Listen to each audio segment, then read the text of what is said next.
Okay. Okay, yeah. Okay. So we're very excited to have your input. Unfortunately, we're starting on a sad note. So Lil Peep passed away last night at the age of 21, allegedly from an overdose. Very sad. His label did issue a statement. The CEO of First Access Entertainment said, "I'm shocked and heartbroken. I do not believe Peep wanted to die. This is so tragic. He had huge ambition and his career was flourishing." She said that she's spoken to his mom and she wanted to convey that she's so proud of him and everything he was able to achieve. Ak, you knew the most about him. You followed his music. What? Last night was very difficult for me. I found out about this while I was doing a live stream, me and another rapper, Yachty, and at first when a lot of people kept saying it, because we've had this conversation here that, hey, with everyone promoting drug use, someone's gonna die because of it. And we never expected it to come this soon, or we hoped it didn't come this soon. At least I did. When I realized it wasn't just fans just trolling, really brought me to a place where it kind of made me think like, we do promote a lot of self-destructive things in hip hop. If I'm reading and I'm hearing everything I'm hearing about his death correctly, he died of an overdose, and there's a mixture of drugs, Xanax, there's some stuff I've never even heard of, phenyl pills, all that stuff, and people thought he was just sleeping for like hours before like a show, and they realized he died. This was a wake-up call. It's a wake-up call. We all have our vices, whatever it is. I know for me, I don't do any of these things, but I do drink alcohol a good amount. Y'all know, Henny Dummies. But this was a wake-up call because we see this is the new popular thing where everyone promotes all type of drugs, whether it's lean, Xanax, Percocets, among other things, and we kind of normalize it like this is cool. And when you're mixing things together, the body doesn't deal with scientific equations or chemical equations that well, and you don't never know how your body might. So it was definitely a sobering moment. You guys may not know a lot about Lil Peep, but he was severely talented. He sent signs to everybody through Instagram that he was struggling with his addiction. Right. And that's what I was telling you. I said, because we spoke about rappers or the young rappers being, remember at CompassCon when DJ Clark Kent, and I said, hey, they are focusing on the things they're struggling with, but they're putting it through music. You might think it's glorifying it, but it's a cry out for help. Through his Instagram and his music, he's been saying, I'm an addict. Right. Even the album, right? It's called Come Over When You're Sober, Part 1. Exactly. He's been saying, I'm an addict. Hey, listen, I'm going to die. And we have all just like kind of ignored it. Today we're all going back. We all sat in Deska's office, and as per usual, they think I'm ignoring them. But I was really going back through all his posts and things that he's posted that I've probably laughed about because thinking he's trolling. And I'm going back and he's saying, hey, listen, I might not be here for long, but maybe I will. But if I do go, I want to be happy. I want you guys to love me when I'm gone. And I was reading all those things and I was like, the kid was crying out for help. He was 21. He's 21 years old. He was crying out for help. And we as a society, because of how normalized promoting drug use is, we definitely ignored it. We thought, okay, this is just his thing. It's not going to affect him. So it's a sober reminder of like really the effects of all these things. And it made me sad because shoot, some of my favorite songs now from some of the newer rappers, they're definitely promoting drug use and all that. Shoot, even a song that you like, I like, EXO Tour Life with Uzi, he says it. He says, I'm addicted, not committed. He says, I'm committed, not addicted, but it keeps controlling me, right? He's talking about his addiction. We dance to that song like it's nothing. Like I dance through it, I listen to it in the car, I put it on Snap all the time, but he's sending a message through that song. Right. So, Erykah, you've been in the industry for a long time. I don't think drug use is something new, but do you feel like it's worse than ever, or are we just sort of seeing the effects more than ever now? I think the world is at a certain place where it's needing some kind of coping mechanism, the whole world. I mean, and we are reflecting it, definitely. I see it a lot in the youth. They're on a totally different frequency. You know, the planet is in a totally different place.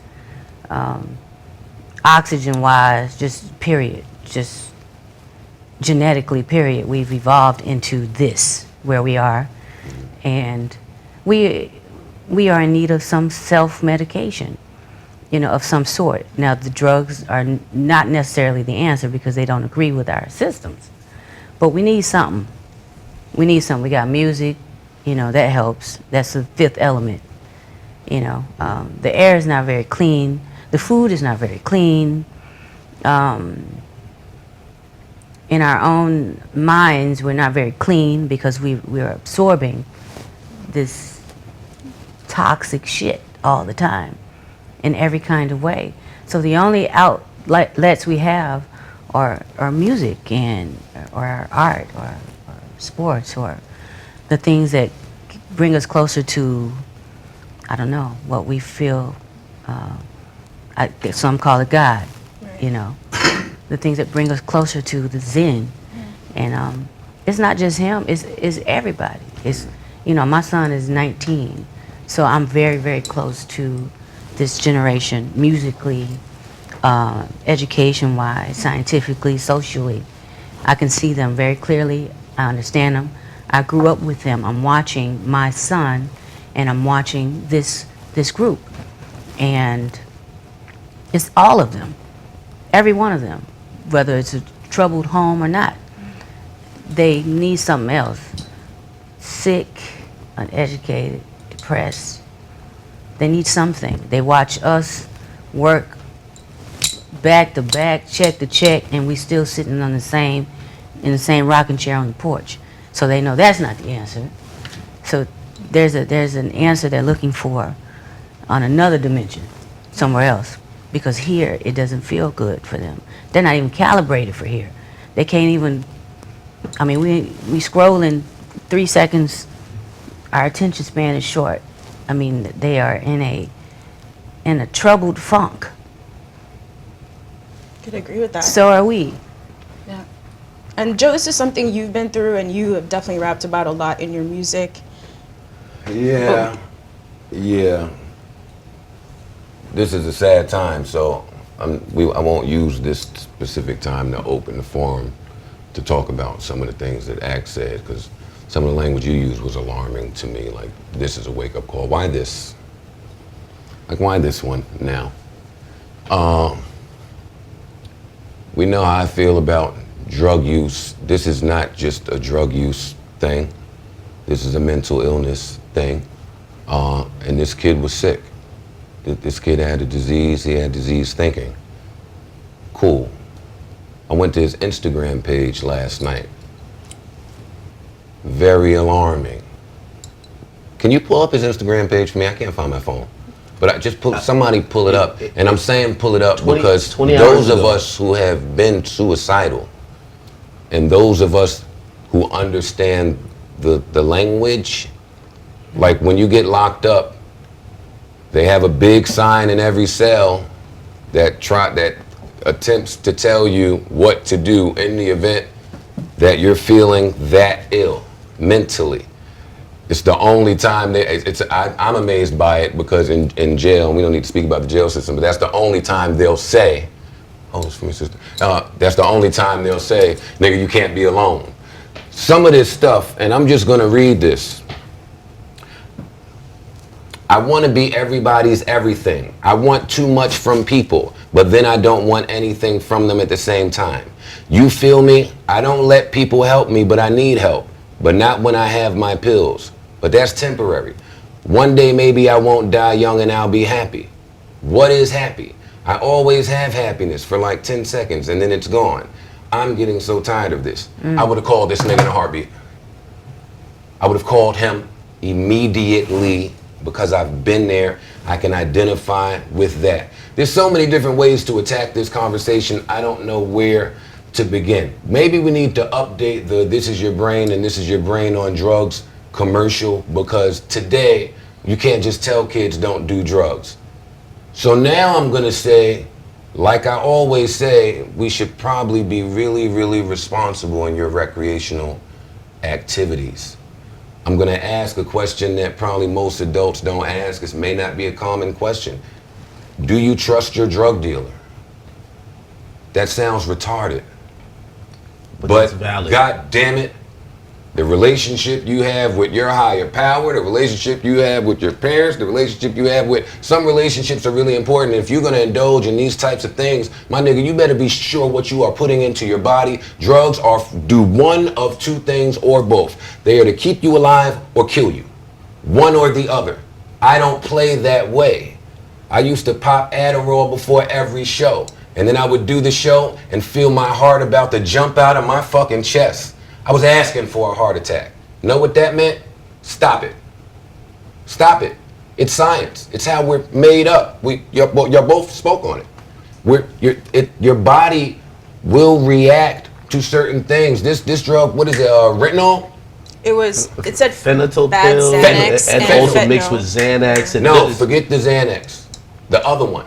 Fentanyl. Fentanyl. I'm not that familiar with Fentanyl. But guess what? You don't have to be. We're in the information era.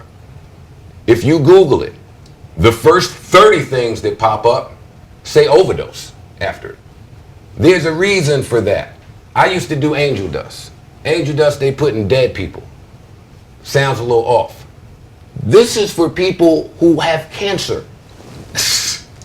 I am certain this kid, well, unless he was really trying to end it, he probably thought he was taking his normal shit. Yeah, it said you it might go, have you been go out laced. of town, you do the show, and I don't know, that's speculation, and I don't want to do that. I want to send prayers to this kid's family.